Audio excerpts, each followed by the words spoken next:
Ang pagkakaroon ng isang tunay na kaibigan ay isang kayamanan, kung saan hindi lahat ng tao ay nakakaranas na magkaroon nito. Simula pagkabata, matalik ng magkaibigan sina Clarita at Sharon, kung saan lahat ng klase ng pagsubok sa kanilang buhay ay naroon, nakasuporta ang bawat isa. Ngunit sa tagal ng panahong magkasangga sila, sinubok sila ng panibagong problema na siyang kikilala sa tatag ng kanilang samahan. Mas mangingibabaw nga ba ang galit at pagkampi nila sa itim na kapangyarihan upang masira ang bawat isa? O mas mangingibabaw para sa kanila ang pagkakaibigang matagal na nilang pinagkaingatan at pinahalagahan? Congrats sa atin, Bes. Akalain mo yun, ang bilis ng panahon. Nakagraduate na kaagad tayo. Saan mo ba balak mag-aral ng kolehiyo? Sasama ka na ba sa tatay mo sa Maynila? Doon sa sinasabi mong magandang universidad? Hindi na ako sasama sa kanila. Napag-usapan na rin namin yun ni Mama. Ganun?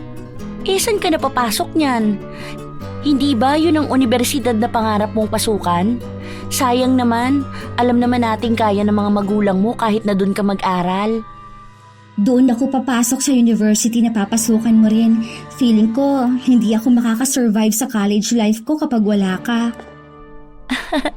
Pwede naman tayo magtawagan na. Kung mas maganda naman doon sa Maynila dahil mas mataas na university ang papasukan mo. Maganda ang credentials na makukuha mo. Hindi kasi ako pwede dun eh. Alam mo naman na hindi ganun kalaki ang kabuhayan ng pamilya namin. Isang semester pa lang, pwede nang makabili ng lupa para sa sakahan. Ano naman kung dito ako magtatapos? Parehas lang din naman na university yun. May matututunan din naman ako. Isa pa, parehas na course din naman ang kukunin natin, di ba? Bakit kailangan pa magpakalayo-layo? Basta, gusto ko magkasama lang tayo palagi. Best friends forever tayo, di ba? Oo naman. Best friends forever. Simula pa nung nasa elementarya ang dalawa, matalik na silang magkaibigan. Ang sabi pa nga ng iba ay parang magkarugtong na ang kanilang mga pusod. Hindi lang magkaibigan ang turing nila sa isa't isa, kundi magkapatid na. Tinuturing na kapamilya ang isa't isa. Palagi silang naroon kapag may okasyon sa kani-kanilang pamilya. Nagkakaunawaan sa lahat ng bagay. Nagkakaroon man ng pagkakataon na paminsan ay may tampuhan o pagtatalo. Hindi nababawasan ang pagmamahal nila para sa isa't isa. Hindi na rin sila nagkaroon ng iba pang mga kaibigan kahit na umabot na sila sa kolehiyo.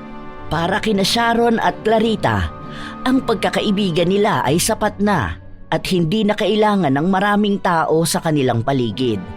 Dahil ang isang tunay na kaibigan ay higit sa milyong pekeng kaibigan.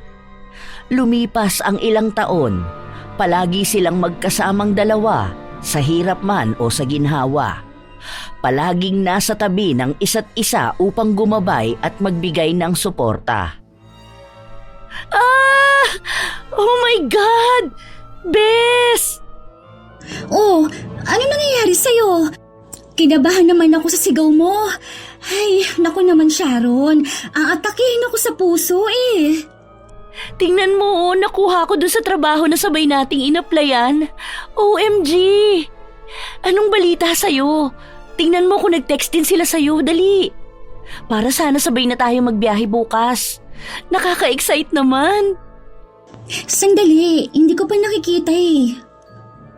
Saan ba titingnan dito? Dito ba?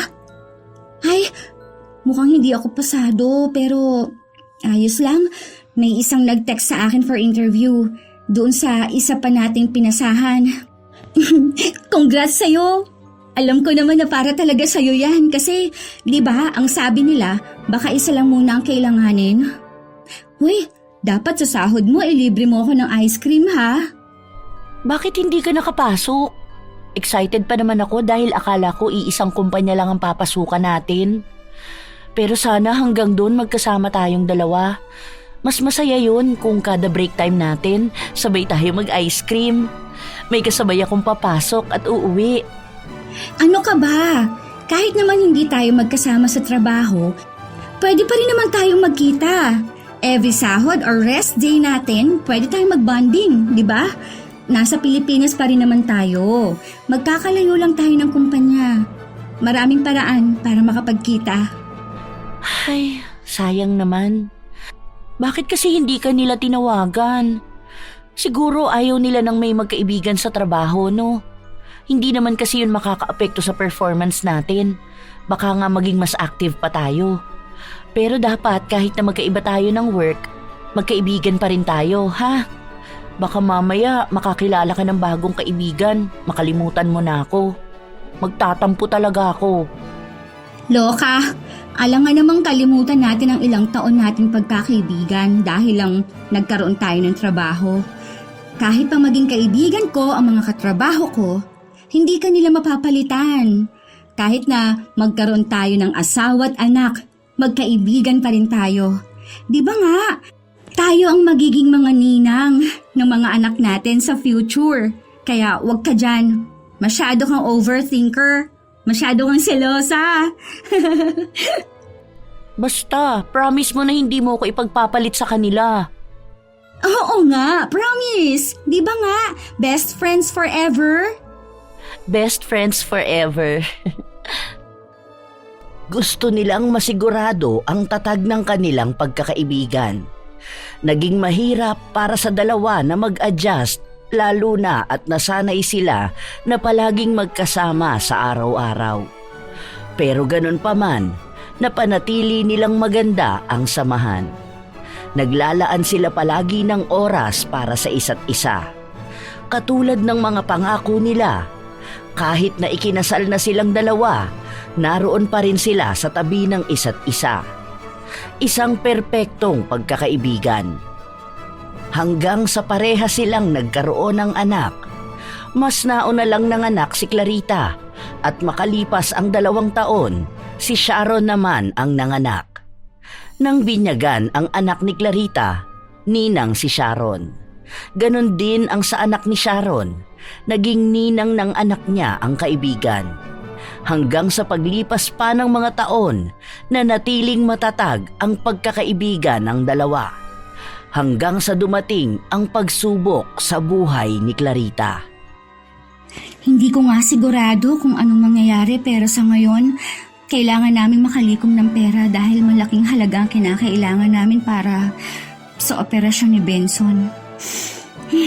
May savings naman kami, pero hindi kasi yun kakayanin lalo na at nag-aaral yung 2 naming anak. Na-stress na nga ako eh. Hinihintay ko pang mabenta ang lupa sa probinsya dahil malaking tulong din yun sa amin. Naaawa na talaga ako sa'yo. Alam ko ang paghihirap mo. Tapos ngayon, ikaw lang ang tumataguyod sa pamilya ninyo. 2 trabaho na ang ginagawa mo. Nag-aalala nga ako dahil baka sa susunod niyan, katawan mo naman ang bumigay. Magpahinga ka rin naman. Tumatanda na tayo, hindi na tayo ganun kalakas katulad dati. Humihina rin ang katawan natin, lalo na kung ganyan na palagi kang pagod. Tapos kalaban mo pa ang stress. Hindi maganda yung ginagawa mo. Kahit na gusto kong magpahinga, hindi pwede. Nakakahiya naman kung aasa lang ako sa mga kapatid ko. Siyempre, may mga sarili na rin silang pamilya. Ang dami naming gastusin. Halos lahat ng pera namin napunta sa gamot ng asawa ko eh. Malapit na nga ang birthday ng inaanak mo pero baka sa bahay lang kami dahil wala naman kaming ipangahanda. Sa susunod na linggo na pala ang birthday niya, no? Magpapadala na lang ako ng regalo sa kanya. Ano bang kailangan niya? May bag na ba siya para sa pasukan? Ano bang gusto niya? Kahit na ano na lang, nakakahiya naman sa'yo eh. Wala nga akong naibigay ng birthday ng inaanak ko. Ano ka ba? Bakit ka mahihiya? Alam ko naman ang kalagayan ng pamilya mo. Isa pa, hindi naman sa mga regalo na yan nasusukat ang pagiging ninang, no? Hindi naman siguro natin kinuha ang isa't isa na maging ninang para lang sa mga regalo, di ba? Kahit meron yan o wala, ang mahalaga nandyan ka palagi. Ikaw ang magsisilbing pangalawang magulang sa kanya. Hindi naman sa laki ng naibigay mo masusukat ang pagiging ninang mo. May iba pang mas mahalaga dyan, katulad na lang ng pagpapayo mo sa kanya kapag lumaki na siya, sa paggabay mo. Salamat talaga, Sharon. Baka kasi nagtatampo ng inaanak ko sa akin. Nung nakaraang Pasko, magkano lang naibigay ko. Hayaan mo, kapag naging maayos na ulit ang takbo ng buhay namin, babawi ako sa kanya. Wala naman tayong sumbatan dito. Ayan ka na naman eh. Dinadagdag mo na naman yung mga iniisip mo, kaya mas lalo kang nasistress. Hayaan mo na lang muna ang mga bagay na hindi mo naman kontrolado. Hindi naman kami nagbibilang ng naibibigay namin at mas lalong hindi kami naglilista ng mga kakulangan. Kung may maibibigay ka, salamat. Kung wala naman, salamat pa rin. Hindi naman palaging sa material na bagay lang ang pagiging ninang natin. Magkaibigan na tayo, matagal na. At marami kang naitulong sa akin noon. Salamat talaga sa pagiging understanding mo. Ang dami lang kasi talagang tumatakbo sa utak ko ngayon. Parang nagpatong-patong na ang mga problema. Hinaplos ni Sharon ang likod ng kanyang kaibigan upang kahit na paano ay gumaan ang kanyang kalooban. Dalawa ang anak ni Clarita, habang kay Sharon naman ay isa lang. Kung tutuusin, ay mas mayaman ang napangasawa ni Sharon kumpara sa kanyang kaibigan. Ngunit kahit na ganon, wala naman silang naging problema dahil hindi naman madalas na humingi ng tulong si Clarita. Lalo na at may mga naipon naman siyang pera at pamana na nakuha niya mula sa kanyang mga magulang. Pero dahil sa pagkakasakit ng asawa ni Clarita, ang mga pamana galing sa kanyang mga magulang ay unti-unti ring naubos. Pasensya ka na ha, ayan lang ang kaya ko maipautang sa'yo ngayon. Hindi pa kasi binabayaran ng kliyente ko yung naging project ko last time. Kapag nakuha ko na yon, sasabihan kita kaagad. Hindi ko kasi pwedeng galawin yung pera ng asawa ko. Ilalagay kasi yon sa savings ni Hana. Tapos nagpapagawa pa kami ng bahay. Ang laki rin kasi ng binayaran namin sa school ng inaanak mo. Sana makatulong yan kahit paano. Bukas, pag uwi ng asawa ko, kakausapin ko siya para dun sa nire-recommend naming doktor na pwedeng tumingin kay Benson. Mas makakamenos kasi ng gastos doon dahil may mga medical assistants naman na pwedeng lapitan. Salamat ulit. Alam mo bang malaking tulong na sa akin to? Oo nga pala, bukas, birthday ng inaanak mo, may kaunting salo-salo sa bahay. Magluluto kami ng pansit. Gusto sana niyang makita si Hana. Nung nakaraan niya pa sa akin tinatanong kung kailan kami pupunta rito o kung kailan sila magkikita ulit. Ang kaso, masyado naman akong busy. Ayun lang, hindi ako sigurado. Hindi ko kasi alam kung makakapunta kami. May mahalaga kasi kaming aasikasuhin eh. Pero susubukan namin magpunta ha. Andyan lang naman si Hana. Kahit naman ako naging abala ngayon dahil ang daming ginagawa dito sa bahay. Pero hayaan mo, maglalaan kami ng oras para makapunta sa bahay niyo. Maging si Hana nga, miss na rin niya ang best friend niya. Ay, ganun ba? O sige, sabihan mo ako ha. Pero sana makapunta kayo. Hihintayin namin kayo. Salamat pala rito ha. Babayaran kita sa susunod na buwan. Dadating yung perang pinagbentahan namin ng lupa sa probinsya. Tapos magpapadala rin sa akin yung kapatid ko. Ngumiti lang si Sharon. Hindi niya madirekta ang kaibigan na hindi talaga sila makakahabol sa kaarawan ng anak niya. Kinabukasan, nagluto ng sapat si Clarita para kahit na paano ay magkaroon ng handa ang kanyang anak. May mga kaklase siyang nagpunta, lalo na ang mga kaibigan nito. Hanggang sa umabot ang dapit hapon, naghihintay sila sa pagdating ng pamilya ni Sharon. Sinubukan ni Clarita na tawagan ang kanyang kaibigan, ngunit hindi ito sumasagot sa kanya. Hindi niya alam kung ano ba ang nangyayari dahil kahit sa chat ay hindi sa kanya nagpaparamdam. 2 araw ang lumipas. Hindi nagparamdam si Sharon, ngunit hindi naman mapuntahan ni Clarita ang kaibigan dahil sa dami ng kanyang ginagawa. Iniisip niya na baka abala lang din ang kaibigan sa dami ng ginagawa nito sa buhay. Nang ihatid ni Clarita ang anak sa eskwelahan, nakasabay niya ang dati nilang kapitbahay na si Marisol. Naghatid ito ng kanyang apo. Kumusta naman ang asawa mo? Kahit papaano po, nagiging maayos na siya. Sa susunod na linggo po, sasalinan siya ng dugo. Sana nga po, magtuloy-tuloy na ang pag-recover niya. Birthday pala ng panganay mo nung nakaraan, ano? Opo, andun nga po ang apo niyo, kasama yung tita niya. Akala ko nga po kayo ang sasama sa kanya eh. Doon pa rin po ba kayo nakatira sa likod ng bahay ni na Aling Beth? Hindi ko na kasi kayo masyadong napapansin doon. O baka masyado akong maraming inaasikaso kaya hindi ko masyadong namamalayan ng mga nangyayari sa paligid ko. Kumusta naman po kayo? Ako, maayos naman sa awa ng Diyos. Hindi na kami nakatira doon eh. Kalilipat lang namin nung nakaraang linggo. Malapit na kami sa bahay ni na Sharon. Nirayuma kasi ako kaya hindi ko nasamahan ng apo ko nung birthday ng anak mo. Alam mo na, tumatanda na. Bakit pala wala sa picture si Sharon? O kaya yung anak niya, sino ba yun? Si Hannah? Busy po sila, hindi nakapunta sa bahay. Okay lang din naman po, naiintindihan ko naman. Sus, busy ba ka mo? Nakita ko sa Facebook na nagpunta sila ng Hong Kong Disneyland. Ang saya-saya nga nung bata. Hindi mo ba nakita sa My Day niya? May kanta-kanta pa nga ng Thank You Lord. Wala naman po akong nakita. Baka po memories lang yun sa FB. Kasi last year nagpunta sila doon. Hindi yun last year. Sandali nga. Oh, eto oh. Alam ko, pinascreenshot ko yun sa anak ko eh. Sandali lang, hahanapin ko. Isinuot ng matanda ang kanyang salamin upang tingnan ang kanyang cellphone. May pinagpipindot ito bago niya iniharap sa kausap ang screen.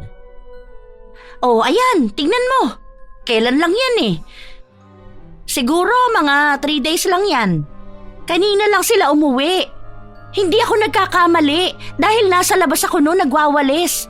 Tapos dumaan sa harapan ng bahay namin yung sasakyan nila. Naku, baka naman pinagtataguan ka na ng kaibigan mo. Panay ka siguro utang, ano? Baka nga po nagdala sila. Hindi ko lang siguro maalala na binanggit niya yan sa akin. Ang tanong dyan, bakit hindi mo nakita? Siguro nakablock ka sa kanya, no? Alam mo, mukhang pinagtataguan ka na niyang kaibigan mo. Gaano na ba kalaki ang utang mo sa kanya?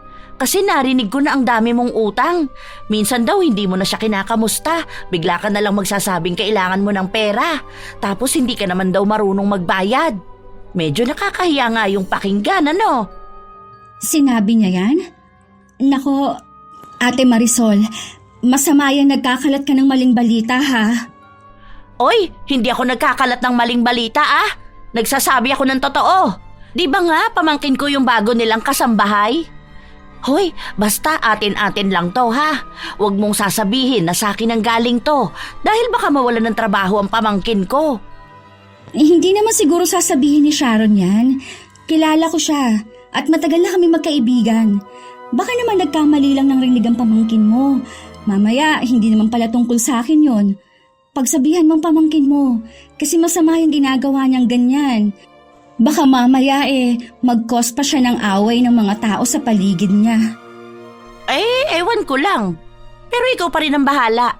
Siyempre, kahit na magkaibigan na kayo ng mahabang panahon, lahat ng tao nagbabago.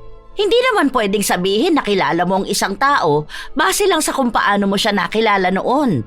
Kasi ang daming nangyayari, lalo na ngayon na mas mayaman siya sa'yo. Tapos ang dami mong problema na kinakaharap. Ikaw pa rin naman ang makakapansin yan eh. Tingnan mo na nga lang yan, birthday ng anak mo. Tapos alam na niyang naghihirap ka sa pera pero anong ginawa niya? Mas inuna pa niya na magpakasaya at maggala sa malayo kesa damayan ka. Ewan ko lang, kayo naman yan eh. Hindi ba nga sabi mo, best friends kayo? Kahit na sabihin ni Clarita na hindi siya naaapektuhan sa mga sinabi ng matanda, may kung ano sa kanyang damdamin na nagsasabi na maaaring totoo yun. Sinubukan niyang tawagan ang kaibigan, ngunit hindi pa rin sumagot. Kaya sinadya na lang niyang puntahan ito sa kanyang bahay. Ang katulong ni Sharon ang nagbukas ng pinto sa kanya dahil nasa kusina ang amo niya. Naabutan ni Clarita ang kaibigan na nag-aayos ng mga pinamili nito. Ano nangyari? Bakit hindi ka sumasagot sa mga tawag ko? Ayos ka lang ba? May nangyari ba sa'yo? Nagkaroon ng problema ang account ko. Hindi ako nakakatanggap ng messages. Kahit nga sa asawa ko, hindi ko matanggap ang chat niya sa akin. Kaya nag-download na lang ako ng WhatsApp at doon kami nag-uusap. Kumusta ka na pala?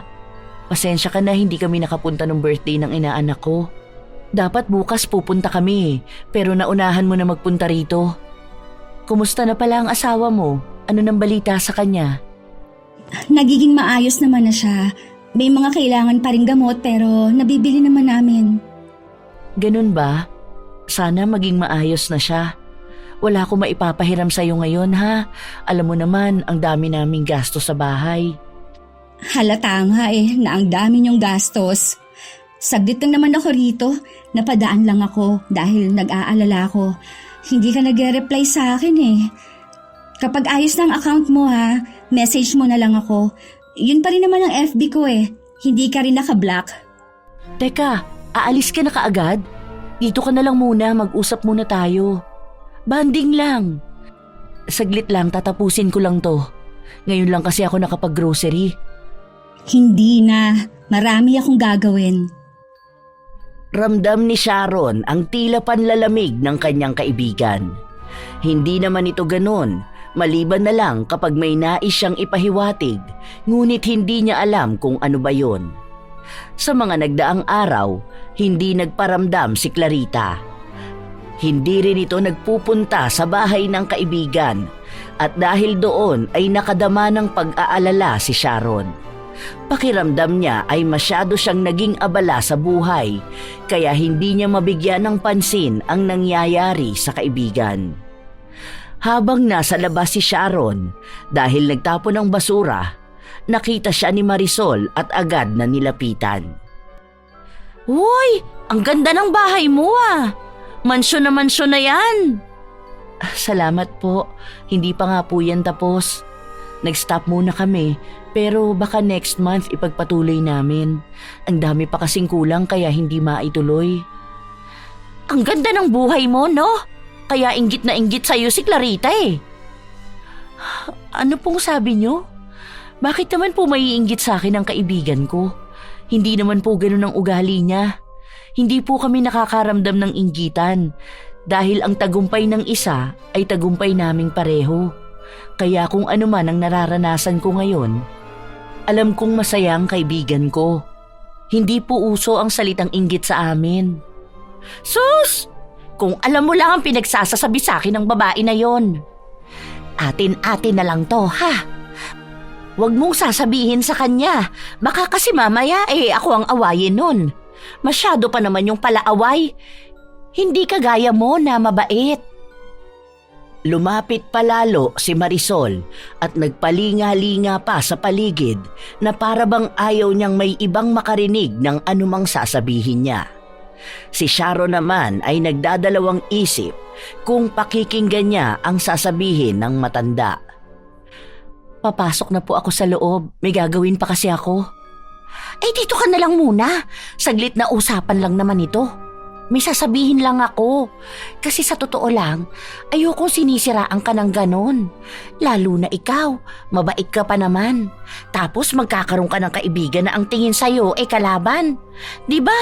Hindi naman magandang siraan ka dahil lang sa naabot mo na ang pangarap mo at namumuhay ka ng marangya. Hindi mo naman siguro kasalanan na nakakaranas siya ng pagsubok. Ano po ba yun? Kasi wala naman kaming problema ng kaibigan ko. Nako, iyon ang akala mo. Kasi diba, nakakausap ko siya kapag hinahatid ko sa school ang apo ko. Sa akin siya nagsasabi ng mga hinanakit niya. Alam mo bang sinabi niya na wala kang utang na loob? Nung birthday ng anak niya, mas inuna mo pa raw na magpunta sa ibang bansa kaysa sa tulungan siya. Alam mo naman daw ang kalagayan ng asawa niya, kaya parang nabasto siya nung nakita niyang masaya ka.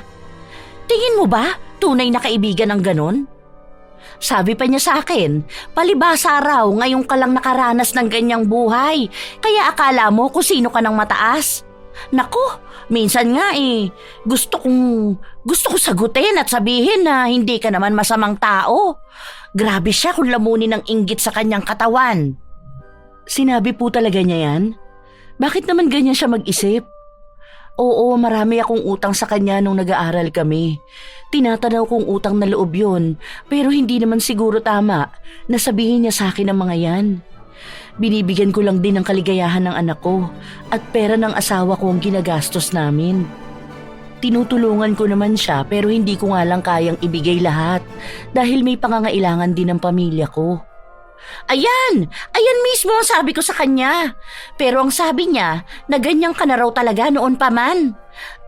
Ang taas na ng tingin mo sa sarili mo dahil lang umangat ka ng konti. Ibang klase talagang ugali ng babae na yun, ano? Huwag kang mag-alala, lahat ng sasabihin niya sa akin, lahat yon makakarating sa'yo. Hindi ako nagsisinungaling, ha? Paano ko malalaman na siya ang nagbayad ng tuition mo noon para makagraduate ka? Diba? Kasi kung ako lang, hindi ko yun alam kung hindi sasabihin sa akin. Kasi kailan lang naman tayo nagkakilala at wala ka rin namang nabanggit na ganyan. Wow, grabe, ibang klase. Pati ba naman yun kailangan niya pang sabihin? Bakit kailangan sa'yo pa? Dapat hinarap niya ako kung may problema pala siya sa akin. Galing na siya nung nakaraan sa bahay. Sana kinausap niya ako tungkol dito. Hindi yang ganyan, nakakahiya na sa ibang tao niya pa sinasabi. Isa pa, binayaran ko yun, hindi yun libre. Paunti-unti ko nga lang nabayaran dahil hinulug-hulugan ko yun dati nung nagtatrabaho ako. Ewan ko ba sa kanya? Basta, yun lang ang sabi niya sa akin. Kapag nakausap ko ulit siya at may sinabi sa akin, makakarating ka agad sa'yo. Oo nga pala. May bigas ka ba dyan? Pahingi nga muna ako kahit 2 kilo. Wala pa kasi ang anak ko Magsasaing na sana ako. Gutom na ang mga apo ko. Namumuo ang galit sa dibdib ni Sharon habang inaalala niya ang mga salitang narinig niya. Para bang nagbigay ito ng lamat sa tingin niya sa kanyang kaibigan. Alam niya na maraming naitulong sa kanya si Clarita, ngunit hindi naman yun sapat upang ipamukha na wala siyang naipambawi. Lumipas pa ang mga araw, salita na nagbigay ng mensahe si Marisol sa magkaibigan. At ang dalawa naman ay hindi na nagkaroon ng pagkakataon na makapag-usap dahil ayaw na rin nilang madagdagan ang sama ng loob. Alam nila na magpapang-abot lamang ng gulo kapag nagkita sila ng personal. Oo nga, sinabi niya pa na baka nga karma mo na yan dahil noon daw naging kabit ka ng isang engineer. Hindi ko alam kung kailan yon, pero nung nag-aaral pa lang daw kayo. Kaya nga raw ang dami mo palaging pera. Nagulat nga ako nang sabihin niya yun Hindi ko alam kung totoo ba yun o hindi. Ang kapal na mukha niya!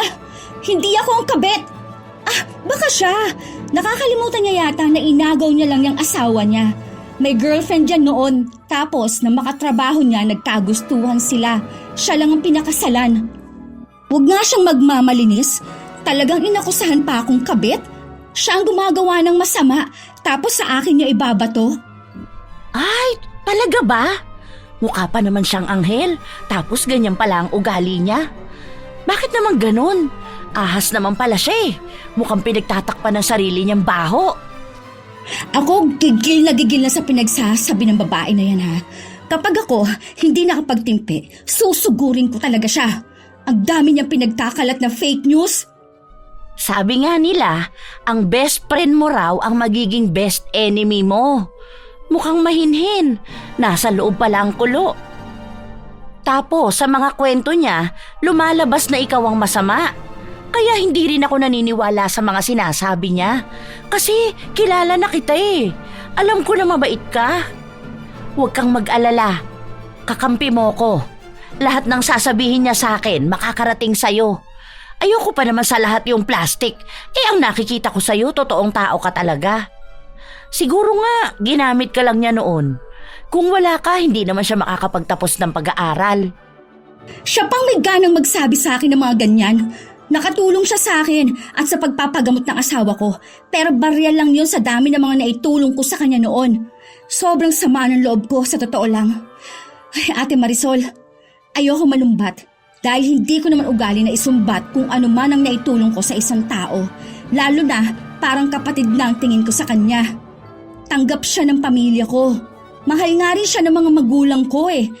Noon talaga, sanggang dikit kami. Tapos malalaman ko na ganyan ang mga sinasabi niya sa akin. Ay, ang bigat dito sa dibdib oh. Kasi akala ko totoo siya sa akin eh. Sa totoo lang ha, gabi-gabi ako umiiyak dahil sa sama ng loob. Ay, naku po. Isa pa yan. Alam mo ba na ang sabi niya, wala ka naman talagang naitulong sa kanya. Na lahat naman daw yon, binayaran niya sa'yo. Ikaw pa nga raw ang may malaking utang na loob dahil ikaw ang tinulungan niya. Siguro raw namatay na kayo sa gutom kung hindi ka lang niya binigyan ng pera para may ipanlamon sa pamilya mo. Hindi lang ipinakain ha, ang sinabi niya mismo, pinanlamon. Diyos ko po, kung hindi ba naman sasamain sa ugali. Parang pinapamukha niya sa'yo na bato ka at ginto siya. Sino ba namang hindi sasama ang loob niyan? Huwag ko lang talagang makita ang babae na yan. Baka hindi ko mapigilan ang sarili ko at masaktan ko siya. Ayoko na sanang gumawa pa ng gulo dahil nahihiya rin ako sa asawa niya at malaki ng mga anak namin. Naiintindihan na nila ang mga nangyayari. Nabibigyan ng lamat pati pagkakaibigan ng mga bata. Hindi ko alam na may ganyan pala siyang ugali. Hindi mo talaga masasabi kung sino ang totoo sa'yo. May kasabihan nga, di ba? Na huwag kang basta iinom sa basong inaalok sa'yo dahil darating ang araw na ipagyayabang ng taong yun na pinawi niya ang uhaw mo. Siguro naman naiintindihan mo ang ibig kong sabihin. Na huwag kang basta tatanggap ng tulong sa isang tao na bandang huli isusumbat din sa'yo ang naitulong nila. Basta, gawin mo na lang, kilalanin mong maigi ang isang tao kung totoo ba siya sa'yo. Basta ako, totoo kong tao. Masyado na akong matanda para sa mga kaplastika na yan. Naku, gusto ko lang palaging good vibes.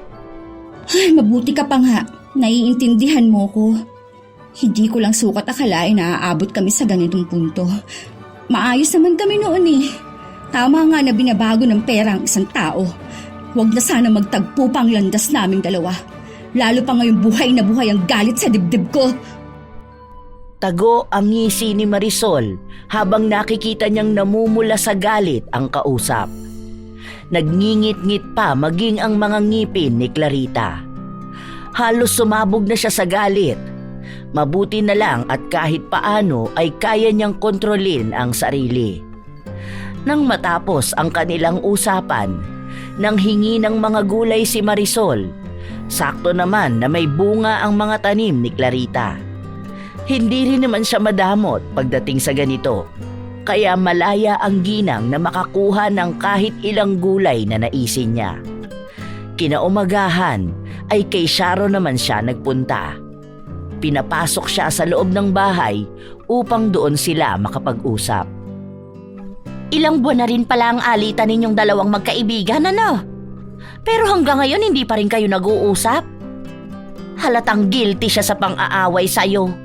Mahahalata mo talaga ang isang tao kapag siya ang may ginagawang mali no? Nakita ko nga ang post niya sa Facebook.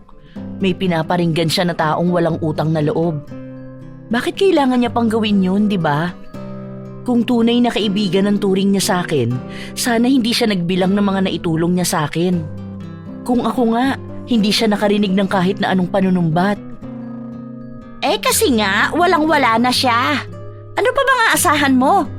Ngayon, ang laki ng gastos nila sa hospital dahil sa operasyon ng asawa niya. Hindi ko nga alam kung anong lagay nun Pero mukhang nakakabawi na rin naman sila sa kaperahan. Kaya siguro ganyan na rin siya magyabang sa'yo. Kasi alam niya na magkakaroon na ulit siya ng pera. Tama. Kaya siguro ganyan siya magyabang sa akin. Panay pa siya post sa FB niya. Akala mo iniinggit ako. Masaya ako na nagiging maayos na ang kalagayan ni Benson. Pero hindi ako magiging masaya na ganyan niya ako ituring. Ito, narinig ko pa. Ang sabi niya, nagpadala daw ng pera yung kapatid niya na nasa Canada. Magbibigay nga rin daw ng puhunan para sa panimulang negosyo. Hindi ko pa alam kung anong negosyo ba ang sisimulan niya. Hindi niya pa kasi nasasabi sa akin. Pero sigurado malulugi lang din yon. Halata kasi sa kanya na hindi siya masyadong magaling sa negosyo. Hindi katulad sa'yo na magaan ang kamay pagdating sa pera. Kaya ang bilis lang pumasok ng buwena sa'yo eh. Saka ang nilalapitan ng swerte, yung mga mababait talaga. Hindi ka rin kasi madamot na tao. At lalong hindi masama ang ugali mo. Malas mo lang na nagkaroon ka ng kaibigan na gaya niya. Siya pa nga yata ang nagdadala ng negative vibe sa'yo eh. Mabuti na lang talaga inilayo mo na ang sarili mo sa kanya. Ayoko talaga sa lahat yung mga nega na tao. Hindi kasi yan nakakatulong sa buhay natin. Kaso, hindi talaga maalis sa utak ko kung ano ba ang ginawa kong masama sa kanya para maging ganito siya sa akin. Ang akala ko tunay na kaibigan ang turing niya sa akin. Ang dami niya palang hinanakit. Bakit sa haba ng panahon na magkasama kami, hindi man lang niya sinabi sa akin yan? Para sana nagkaintindihan kami, hindi na umabot pa sa ganito. Pati sa social media, masyado siyang maingay. Sarili niya lang ang pinapahiya niya eh. Ano pa bang aasahan mo? Malamang sa inggit nga yun. Doon naman nagsisimula ang lahat. Hindi niya lang siguro inasahan na magiging tagumpay ka sa buhay. Kaya ayan, inggit na inggit sa'yo. Hayaan mo siyang atakihin sa galit. Nako, halata namang wala siyang binatbat sa'yo, no? Napakalayo mo na kumpara sa kanya. Huwag ka nang babalik sa pakikipagkaibigan sa baliw na yon, ha? Kung sakali man nalapitan ka niya at makipag-ayos sa'yo, hayaan mo na lang siya. Kasi malamang may masamang plano yon kapag pinabalik mo pa siya sa buhay mo. Tama na tong pamamahiya na ginawa niya sa'yo. Huwag ka masyadong mabait. Kaya ka naaabuso eh. Ang dami pang mga salitang binitawan ni Marisol na siyang nagbibigay ng apoy sa away ng magkaibigan.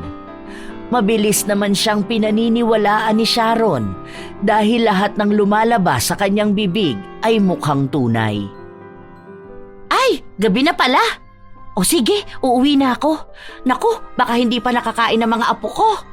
Masyadong napahaba ang oras ng pag-uusap natin. Basta ha, tandaan mo palagi ang mga payo ko. Baka naman may 500 ka dyan. Baka naman pwede mo akong pahiramin. Kailangan ko lang pambaon sa apo ko bukas at bibili ako ng ulam namin. Babayaran na lang kita kapag nagkaroon ako ng pera. Sa ngayon kasi, gipit kami. Pero pangako, kapag nakaraos kami, ibabalik ko rin ang mga nahiram kong pera. May ulam dyan, kumuha ka na lang sa kusina. Eto, kahit na wag mo na yan bayaran, bigay ko na lang yan sa'yo para ipakita na mas mayaman pa rin talaga ako kesa sa bruhang kaibigan ko. Ay, oo naman talaga. At mas mabait ka kaysa sa kanya. Kanina nga sa school nagtatanong siya sa akin. Tapos ang gusto niya, sabihin ko kung anong usapan natin. Ang sabi ko lang sa kanya na hindi ako ganong klase ng tao. Ayoko sabihin sa kanya. Kaya ayun, kahit na palamig, hindi man lang ako nilibre. Grabe nga eh. Mabuti ka pa. Nabigyan mo ako ng pera. Tapos magbibigay ka pa ng ulam. Kaya sa'yo ko loyal eh. Kumukuha lang ako ng impormasyon sa kanya para masabi ko sa'yo. Hindi rin naman ako naniniwala sa mga sinasabi niyang paninira dahil kilala kitang mabait na tao. Huwag kang mag-alala, hindi ako katulad ni Clarita. Kasi ako, may utang na loob at kilala ko talaga kung sino ang mga tao na nandyan sa tabi ko kapag kailangan ko ng tulong. Maaasahan mo ako palagi. Nang makuha ni Marisol ang kailangan niya kay Sharon, agad din siyang lumabas ng bahay. Kung saan naman niya nakita si Clarita, bakas ang galit sa mukha ng babae na mukhang hindi mapigilan ng sarili para sumugod sa bahay ng dating kaibigan. Hoy! Anong ginagawa mo rito? Halika, may sasabihin ako sa'yo. May nalaman ako. Hinila kaagad ni Marisol si Clarita upang lumayo lang ng kaunti sa bahay ng dati nitong kaibigan. Ano bang ginagawa mo rito? Dapat hindi ka na nagpunta sa bahay niyang demonyita mong kaibigan. Paano hindi ako pupunta? Hindi ako makatulog sa dami kong iniisip. Mas maganda na magkaharap kami eh. Hindi yung patalikod siyang tumira. Ang dami niya pang pinapakalat na maling balita. Hindi na ako makapagtimpi talaga. Kung may problema siya, sige, magtutuos kaming dalawa. Kilala niya ang ugali ko. Matapang talaga ako kapag naaagrabyado ako. Hindi ako katulad niyang palihim makipaglaban. Naku, hindi na kailangan. Alam mo bang pinagbantaan niya ang buhay mo? Sabi niya nga, kayang-kaya ka raw niyang ipapatay. Magkano lang naman daw ang halaga mo? Kaya wag mo nang tangkain. Akong natatakot para sa'yo. Alam mo naman na mayaman yan. Kaya niyang gawin ang lahat ng gusto niya. Tandaan mo, bata pa ang mga anak mo. Kaya huwag kang magpapadalos-dalos ha. Diyos ko po, baka mapahama ka lang talaga. Hayaan mo na lang ang karma na lumapit sa kanya. Basta alam mo sa sarili mo na wala kang ginagawang masama. Grabe! Ang sama talaga ng ugali ng babaeng yan. Pati buhay ko gusto niyang kitilin. Ay, naku talaga. Sinasabi ko talaga, makakabawi rin ako sa kanya. Kung sa ngayon, siya pang nagtatamasa ng yaman. Darating din ang araw na luluhod siya sa harapan ko para magmakaawa na tulungan ko siya. At sa oras na dumating yun, ako naman ang tatawa sa kanya. Ang kapal na mukha niya! Naaawa na nga ako sa'yo, Clarita. Diyos ko, kung alam mo lang ang mga pinagsasasabi niya sa'yo. Hindi ko alam kung saan niya nalaman na may magpapadala sa'yo para sa panimula ng negosyo eh. Promise, hindi ako ang nagsabi. Nagulat nga ako nung sinabi niya na hindi ka naman daw marunong mag-handle ng negosyo. Baka raw gastusin mo lang ang pera. O hindi kaya panimula lang. Tapos nun, lugi ka na naman at magmumukha ka na naman daw nakakaawa sa mga tao. Sinabi niya yon? Ang kapal naman ng mukha niya. Baka kumukuha ng update yan doon sa asawa ng kapatid ko. Pinsan niya kasi yun eh. Mamaya pagsasabihan ko yung kapatid ko na yun. At makausap niya ang asawa niya na huwag magbigay ng balita tungkol sa buhay ko. Anong hindi marunong mag-handle ng negosyo? Noon pa man alam na niyang mahilig na ako magnegosyo.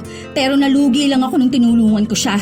Tapos ngayon, ako pa palang mukhang masama. Grabe ha? Grabe ano?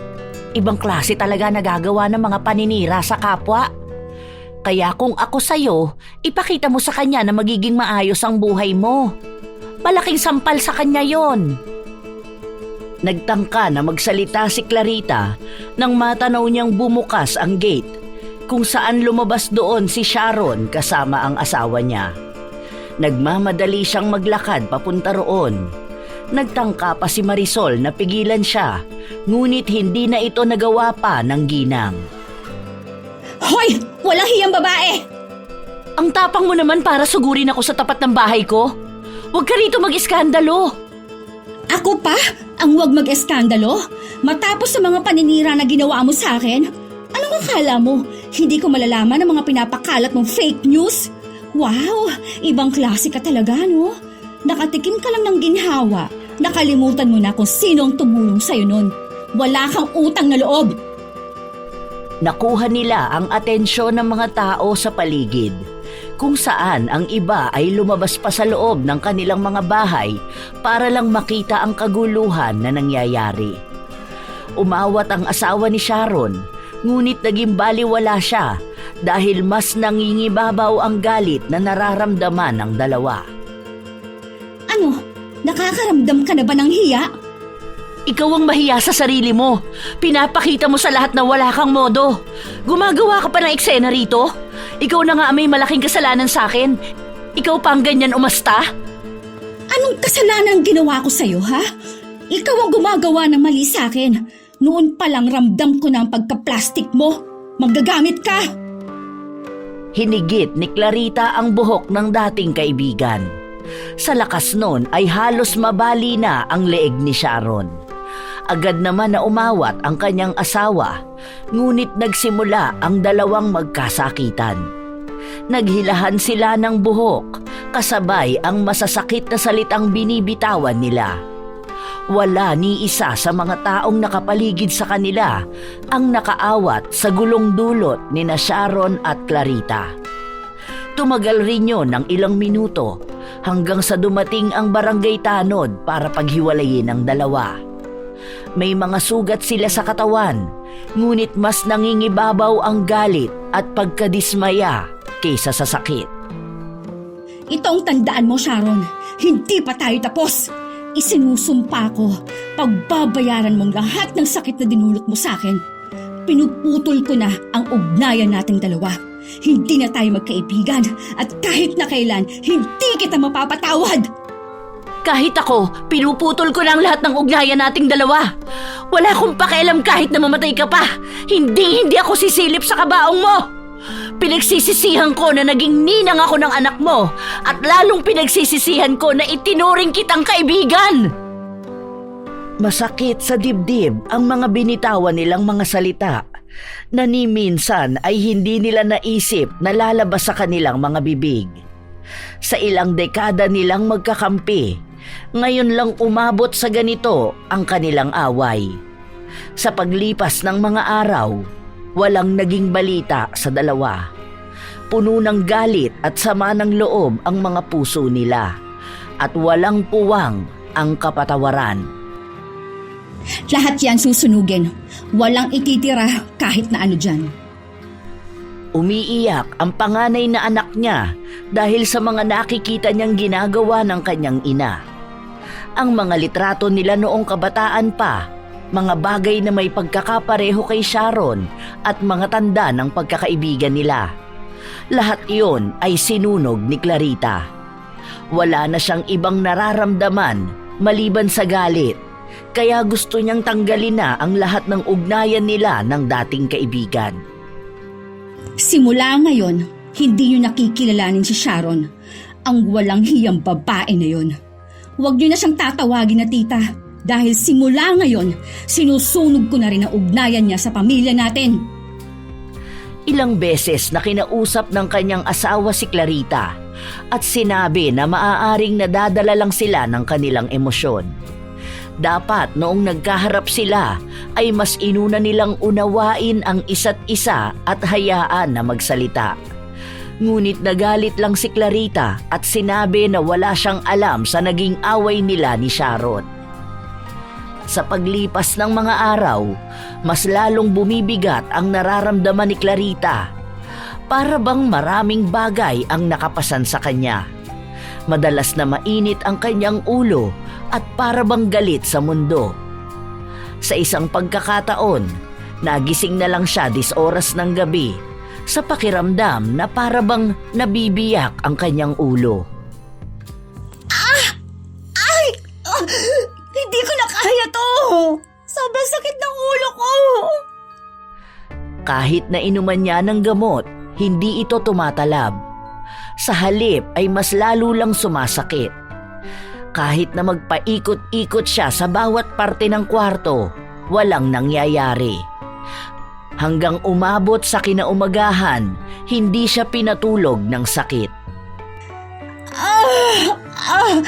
Ano ba naman itong nangyayari sa akin? Sobrang sakit talaga. Hindi ko na to kaya. Para ako mamamatay sa sobrang sakit. Kailan pa ba yung nararamdaman mo? Parang kahapon lang maayos ka naman ah. Nakasabay pa nga kita nung sinundo mo ang anak mo. Kaninang madaling araw lang to. Nahihirapan akong kumilos. Hindi nga nakapasok ang mga bata dahil hindi ko maasikaso eh. Hindi ko naman pwedeng paggalawin masyado ang asawa ko. Nagpapagaling pa siya. Hinihintay ko rin ang pamangkin ko na magpunta rito sa bahay. Nasa biyahe pa yun. Alam mo, nagdududa na ako. Pakiramdam ko hindi lang yan basta sakit. Galing ka na ba sa ospital? Hindi nga ako makapunta ng ospital, pero uminom na ako ng gamot. Kaso parang hindi naman umiepekto sa akin eh. Naku, feeling ko, kinukulam ka na. Hindi kaagad nakapagsalita si Clarita. Hinihilot niya ang kanyang ulo at nag-iisip tungkol sa sinabi sa kanya ni Marisol. Anong ibig mong sabihin na kinukulam ako? Ito, para sa akin lang ha. Hindi ko naman sinasabi na ganito nga talaga. Pero alam mo ba na ganyan ang nangyari sa tiyahin ko nung araw? Kinukulam na pala siya ng nakaaway niya. Naku, nagsimula yan nung nagkaroon kayo ng malalang pagtatalo ni Sharon, hindi ba? Paano kung pinapakulam ka na pala niya? Naku, mahirap yung ganyan. Kaya pala, kahit na anong gamot ang inumin ko, hindi ako gumagaling. May sa demonyo talagang babae na yun. Mukhang sinanla ng kaluluwa sa kadiliman para lang makaganti sa akin. Nakakabuwisit! Tumatak na sa isipan ni Clarita ang sinabi sa kanya ng kausap. Kaya sa halip na magpunta siya sa ospital, sinikap niyang puntahan ang mangkukulam na sinabi ni Marisol na maaaring makatulong sa kanya. Sinabi ng mangkukulam na nasa ilalim nga siya ng itim na kapangyarihan. Hindi ako papayag na ako lang ang magdurusa. Gusto ko rin siyang ipakulam. Gawin mong lahat ng makakaya mo para magantihan ko siya. Kung nagawa niya sa akin to, kaya ko rin itong gawin sa kanya. Nagtanong pa ng 2 beses ang mangkukulam kung sigurado na ba siya sa gusto niya. Dahil kung magkataon na parehas silang nagkukulaman, maaaring mahirapan sila na maalis ang sumpa na nasa kanila. Wala nang iba pang naisip si Clarita, kaya pumayag siya at pinanindigan ang kanyang sinabi. Malakas ang mangkukulam, kaya litrato lang na nakuha sa Facebook ang ipinakita ni Clarita. Sumunod ay ang mga detalye tungkol kay Sharon. Dahil matalik silang magkaibigan, lahat ng tungkol kay Sharon ay alam niya. Umuwi ng bahay si Clarita, kung saan hindi pa rin naaalis ang sakit ng kanyang ulo. Tumanggi kasi ang mangkukulam na gamutin siya dahil hindi niya kayang pagsabayin ang hiling ni Clarita. Kaya sa halip na pansarili niyang kaligtasan, mas minabuti niyang gantihan ang dating kaibigan. Ngayon, sabay nating pagdusahan ang mga ginawa natin. Hindi ako papayag na ako lang ang mahihirapan. Lumuhod ka rin sa sakit! Sa pagdaan ng mga araw, unti-unting bumabagsak ang katawan ni Clarita at ganon din ang kay Sharon na nakaratay sa kanyang higaan at hindi maigalaw ang katawan. Yon ang kulam na kanyang natamo. Tuwing sinusubukan niyang gumalaw, nakakaramdam siya ng tila ba humihiwalay ang kanyang laman sa kanyang balat. Ngunit kahit na ganon pa man ang nangyayari sa kanilang dalawa, naroon pa rin palagi si Marisol upang bigyan ng silakbo ang galit na nararamdaman nila. Sigurado ko na tuwang-tuwa yang si Clarita sa nakikita niya sa'yo. Baka nga nagpapakasaya na yun, lalo na at siya ang kumulam sa'yo. Nagpatawag na ako ng albularyo na gagamot sa akin, kaya makakabawi na ako. Sa susunod na ipapakulam ko siya, sisiguraduhin kong mamamatay na siya. Hindi sapat sa akin na naghihirap lang siya. Ayan na kasi ang sinabi ko sa'yo nung una eh. Bakit kasi naaawa ka pa sa kanya? Tingnan mo ngayon, hirap ka na dyan. O siya, aalis na muna ako at susunduin ko ang apo ko. May pera ka ba dyan? Baka pwedeng makisuyo ulit. Hayaan mo, pagbalik ko bukas, babalitaan kita kung ano na ang nangyari dun sa demonyita mong kaibigan. Dahil nga hindi maigalaw ni Sharon ang kanyang katawan, inutusan niya ang kanyang kasambahay na kumuha ng pera para ibigay kay Marisol. 1K lang? Dagdagan mo naman ng 500. Effort din ang ginagawa ko, ha? Dumadalaw pa ako sa bahay niya para lang makita kung paano rin siya nagdurusa. Paano naman ako gaganahan yan? Dinagdagan pa ang bigay na pera sa kanya. Malawak ang ngiti ng matanda habang palabas siya ng bahay. Yon! Instant 1.5, isang araw na chismis lang. Kay Clarita naman ako mamaya. Siguro kahit 1K lang mahingi ko ron. Wala naman kasi yung pera. Nagmadali na si Marisol na sunduin ang kanyang apo. Ang pamangkin ni Clarita ang nagsundo sa anak nito, kaya sumabay na roon si Marisol pauwi. Nang makarating siya sa bahay ni Clarita, pansin niya na magulo ang paligid at may ibang mga bagay na basag. Oh, anong nangyari nangyari dito sa bahay mo, Clarita? Naku, tingnan mo ang mga salamin. Basag na basag. Hindi ko napipigilan ang sarili ko na makapagbasag ng gamit. Sobrang sakit talaga ng ulo ko. Hindi ko na kinakaya. Kawawa ka naman. Ang laki na rin ng binagsak ng katawan mo, oh. Naku, mas nangangayayat ka pa kaysa kay Sharon. Si Sharon kahit paano, medyo nakakakilos pa sa bahay. Mukhang mahina ang nagawa ng mangkukulam sa kanya. Alam mo rin ba na nagtatawag na sila ng albularyo? Kapag ganun pa naman, may chance na magamot ang kulam sa kanya. Narinig ko pa nga na kapag maayos na siya, ipapakulam ka niya ng mas malala. Kung ako sa'yo, unahan mo na siya. Dapat mas mauna kang gumaling at makagante. Dahil panigurado ko na kapag naunahan ka niya, nako, ikaw lang ang kawawa, lalo na ang pamilya mo. Mahirap na, baka mamaya sa anak mo ang ganti niyan. Hindi mo kilala si Sharon. Malay mo lang, di ba? Subukan niya lang nakantiin ang mga anak ko, sinasabi ko. Kahit hanggang sa kabilang buhay, sinisigurado ko sa kanyang gagantihan ko siya. Kahit magkaharap pa kami sa impyerno. Oh, kumalma ka muna, Clarita. Baka mapano ka pa niyan eh. Dumalaw lang talaga ako sa'yo dahil gusto kong ibalita sa'yo ang ginagawa ng plastikada mong kaibigan. Huwag mong hahayaan na mas manaig siya kaysa sa'yo, ha? O sige na, aalis na ako. Ay, oo nga pala. Baka naman mapahiram mo ko kahit na magkano. Bukas kasi kailangan ng anak ko na magpunta sa kabilang barangay para dun sa sasalihan niyang contest. Siguro kahit 1K lang. Pasuyo na lang sa pamangkin ko. Pasabi na ako ang nag-utos. Hawak na kasi ang pera dito sa bahay. Salamat pala sa mga ibinabalita mo sa akin. Naku, wala yon. Maliit na bagay.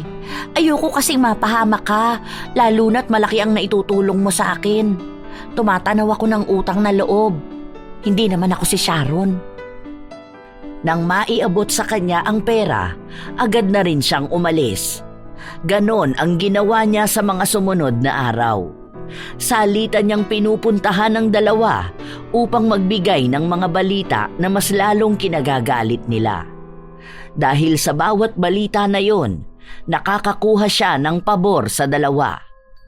Isang araw, nang paalis na si Marisol sa bahay ni na Sharon, dumating naman ang isang lalaking hindi niya kilala. Mang Lorenzo, mabuti naman po at nakarating kayo. Alam niyo po bang matagal ko na kayong hinihintay? Alam kong matutulungan ninyo ko. Napakalaki ng ibinagsak ng katawan mo, Sharon. Ang mukha mo, para ng bungo. Hindi ko na rin po naigagalaw ang buo kong katawan eh. Malaki na po ang epekto nito sa akin. Kaya sana po matulungan ninyo ko. Sino yan, Sharon? Siya ang magaling na albularyong kakilala ko. Galing pa siya sa probinsya namin at pinakiusapan ko na magbiyahe rito. Siya na lang ang pag-asa ko dahil yung 2 albularyo na nakausap ko, hindi nila ako kayang gamutin. Ay, we! Totoo ba na magaling yan? Baka naman pera lang ang habol niyan sa'yo, ha? Mahirap na magtiwala sa panahon ngayon. Yung kaibigan mo nga na matagal mong nakasama, nag-traitor pa sa'yo eh. Ayan pa kaya na hindi mo naman talaga kilala. Maaari bang iwan mo muna kami? Ay hindi! Dito lang ako para alam ko kung anong mapag-uusapan ninyo. Concerned ako kay Sharon. Hindi ako makapanggagamot ng maayos kung may sasagabal sa akin. Halatang wala kang alam sa ginagawa mo. Minamaliit mo ba ang kakayahan ko? Sige na po, lumabas na kayo.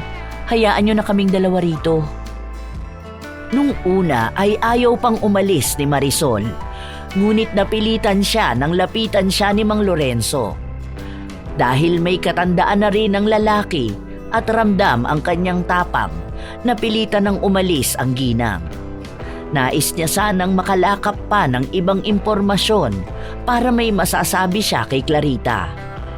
Sa loob naman ng kwarto, 2 lang sina Sharon at Mang Lorenzo na nag-uusap. May mga inilabas ang matandang albularyo sa kanyang bag at isinagawa ang mabilisang ritual. May Nakikita ko rito, mas nangingibabaw ang galit. Alam ko kung sino yan. Kinukulam ako ni Clarita. Ang matalik mong kaibigan, simula pagkabata. Ano ang sa tingin mong dahilan? Galit siya sa akin. At dahil na rin sa inggit. Kung alam niyo lang kung paano niya ako siraan sa mga tao.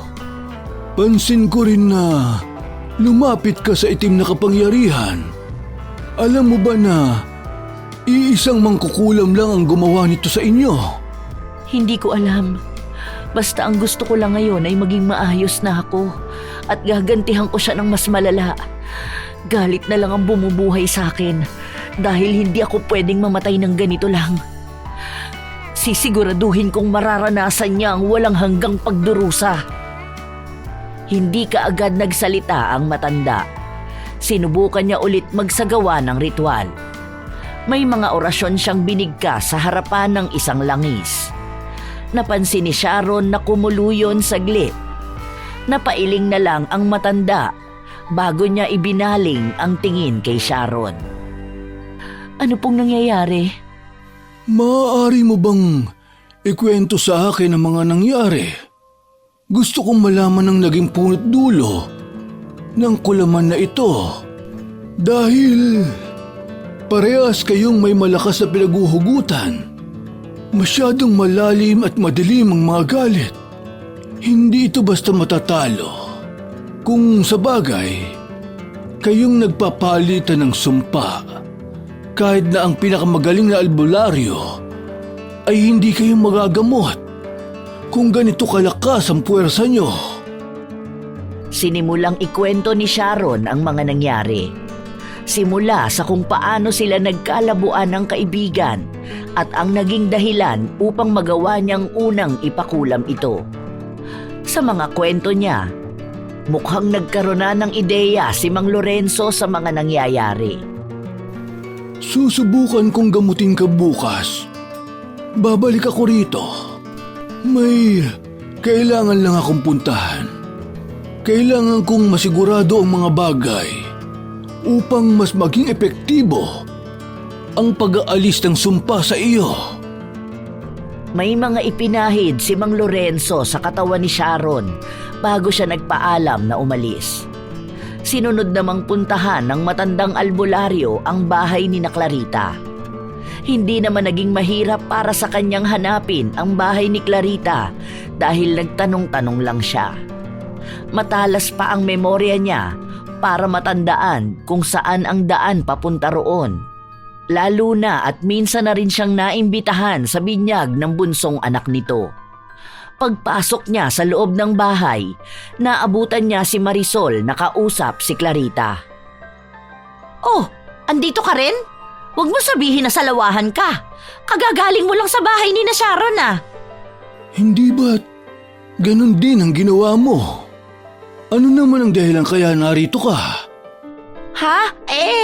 Kakaibigan ko silang dalawa. Kung ganun, iwan mo muna kami ni Clarita. May mga gusto akong itanong sa kanya. Ayoko nga. Mamaya kung ano pang panlalason sa utak ang gawin mo sa kanya. Hindi nagsalita si Mang Lorenzo. Tinitigan niya lang si Marisol. Nakipagmatigasan naman ang ginang, ngunit lumabas din siya matapos siyang palabasin ni Clarita. Naiwan ang dalawa sa loob ng kwarto. Nakakapanlumo rin ang itsura ni Clarita dahil ang masigla niyang pangangatawan ay bumagsak din, katulad ng sa kaibigan niyang si Sharon. Ikaw ba ang gumagamot kay Sharon? Alam mo ba ang gusto niyang gawin sa akin? Sa oras na maging maayos siya, mas lalo niya akong pahihirapan. Hindi ko alam kung ano ang nangyari sa inyong dalawa. Samantalang, para na kayong magkapatid noon. Simula pa ng mga bata kayo, magkakampi na kayo. Sa kanya nagsimula ang lahat. Hindi ko naman ginusto to eh. Kung hindi niya lang sana ako siniraan. Siya rin na nagsimula ng pangkukulam sa akin. Bumabawi lang ako. Inilabas ni Mang Lorenzo ang langis na ginamit niya kay Sharon at ipinahid niya ito sa katawan ni Clarita. Nakausap ko na si Sharon At mukhang alam ko na rin kung ano ba ang nangyayari sa inyong dalawa. Alam mo yung babaeng naabutan ko rito? Siya rin. Ang babae na naabutan ko, nakausap ni Sharon. Bakit pareho niyong kinakausap ang iisang tao? Gayong alam niyang may alitan kayo. Siya ang nagbibigay ng balita tungkol sa walang hiyang babae na yon. Sa kanya ko rin nalaman ang pinagkakalat na maling balita ni Sharon. Mukhang alam ko na ang punot dulo nito. Hindi ito tungkol sa samaan ninyo ng loob. Dahil tungkol itong lahat sa kung paano kayo pinag-aaway ng babae na yon. Bakit mas inuuna ninyong pakinggan ang sinasabi ng ibang tao kaysa sa sinasabi mismo ng kaibigan nyo? Hindi ko maintindihan. Anong ibig mong sabihin? Dahil ayan din ang sinasabi ni Sharon. Isa lang ang ibig sabihin nito. Dahil may pakinabang kayong dalawa sa babae na yon, ginagamit niya lalo ang galit ninyo para sa sarili niyang interes. Maaaring nagbibigay siya ng maling balita at dahil may sama kayo ng loob sa isa't isa, tinatanggap at pinaniniwalaan niyo yon. Tandaan mo, Clarita, sa mundong ito, mas lalong gumugulo ang isang sitwasyon kung may tulay na namamagitan sa inyong dalawa ng kaibigan mo. Hindi kayo magkakaintindihan kung hindi kayo mismo ang mag-uusap. Dahil ang mga taong pinagdadaanan ninyo ng mga salita, maaaring maling salita rin ang ibibigay nila sa inyo. Hindi nagsalita si Clarita. Tila ba natauhan siya sa mga sinabi ni Mang Lorenzo. May mga orasyon din na ginawa ang matanda sa kanya, katulad kung paano siya nag-orasyon kay Sharon. Hindi mo ako pinatawag, pero ginagawa ko ito para sa ikabubuti mo. Kilala ko na kayo ni Sharon, buhat pa noong mga bata pa lamang kayo. Alam ko na ang pinagdaanan at mga sakripisyo nyo para mapanatili ang inyong pagkakaibigan. Huwag ninyong hayaan na basta na lang mauwi sa wala ang lahat dahil lang sa galit na hindi naman kayo ang pinagmulan. Yun lang ang maipapayo ko sa ngayon.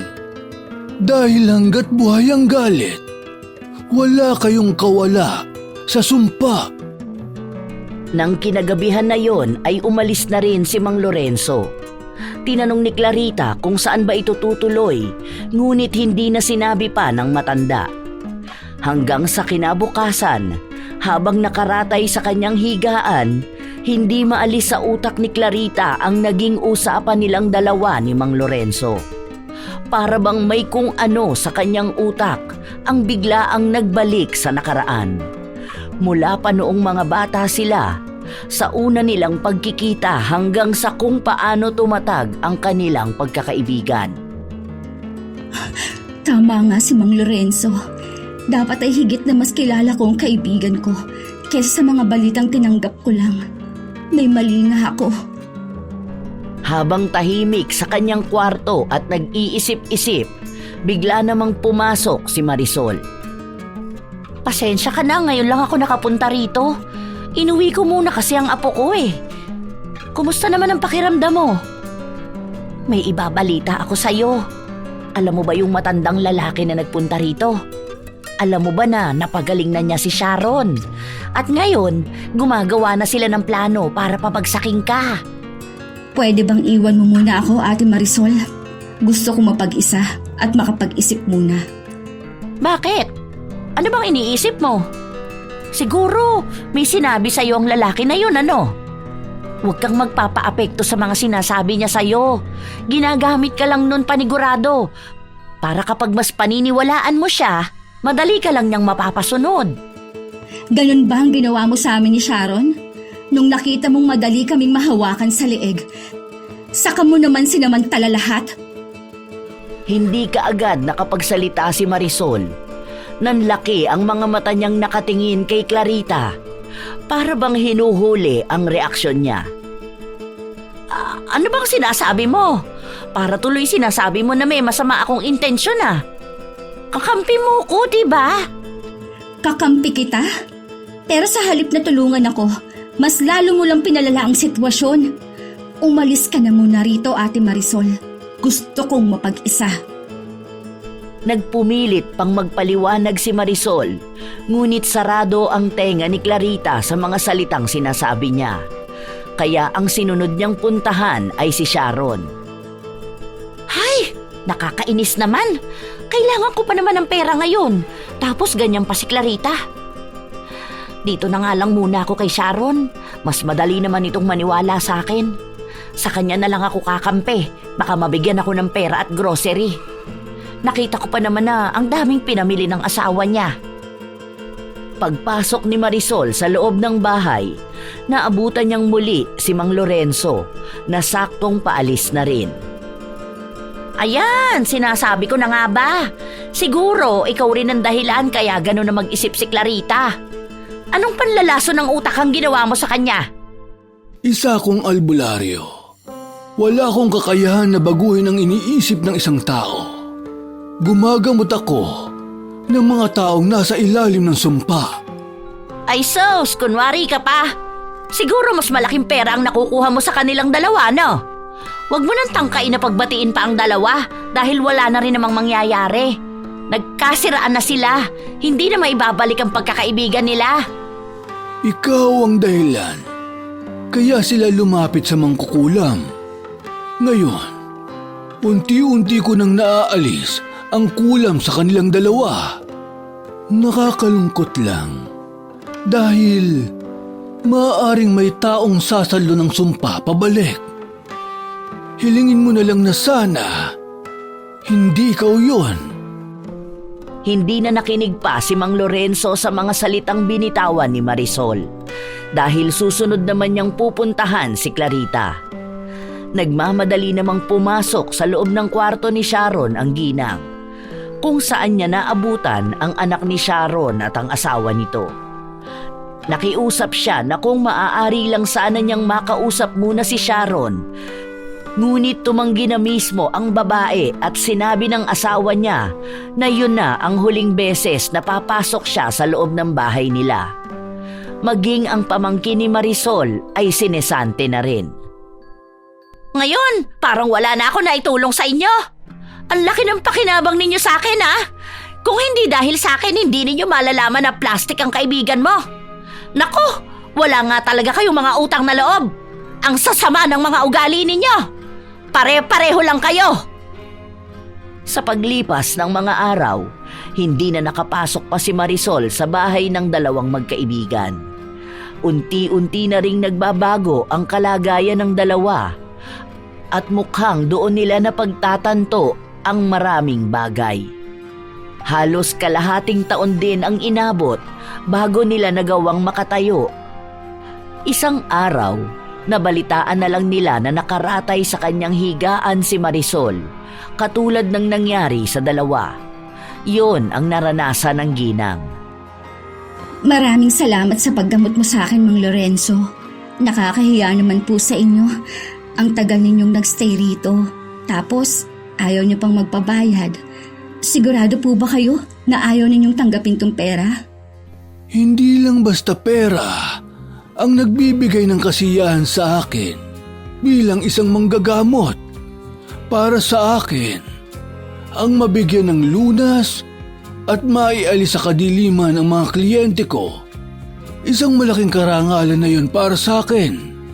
Salamat din at tinulungan mo ang sarili mong makalaya. Dahil sa totoo niyan, ikaw lang naman talaga ang magbibigay ng lunas sa sarili mo. Sa susunod, palagi mong tandaan ang mga sinabi ko sa'yo na hindi sa lahat ng oras galit ang mas nangingibabaw. Dahil may mga pagkakataon na nabubuo ang galit dahil lang sa mga maling balita galing sa mga taong gusto kang sirain. Sana lang magkaroon uli ng pagkakataon na magkita kayo ng kaibigan mo. Matamis na ngiti ang ibinahagi ni Clarita sa matandang albularyo. Sa mga sumunod na buwan, unti-unti nang nakabawi si Clarita. Naging maayos na ang takbo ng kanilang pamilya. Ang asawa niya ay gumagaling na rin. Nagsimula na siya ng negosyo na naging maganda ang daloy. Isang araw, habang nasa simbahan si Clarita at nagsisindi ng kandila, nakita niya ang isang pamilyar na babaeng palapit sa pwesto niya.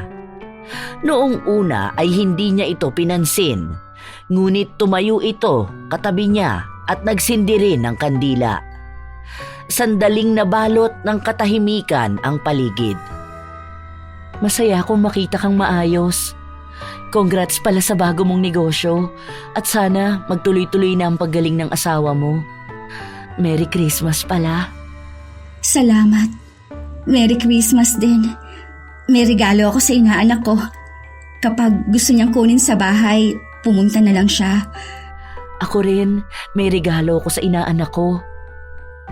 Lumalamig ang hangin sa pagitan nila.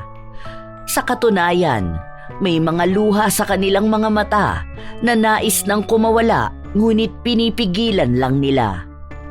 Nagtangka nang umalis si Clarita ngunit hinawakan siya ng kaibigan para pigilan. Clarita, I miss you, best friend.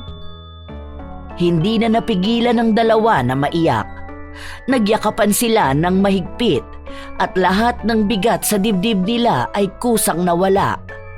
Mahigpit na yakap ng kaibigan lang pala ang matagal na nilang nais na maramdaman. Sorry sa mga nangyari. Sorry din dahil mas pinaniwalaan ko ang sinabi ng iba kesa ang kausapin ka. Hayaan na lang natin yun.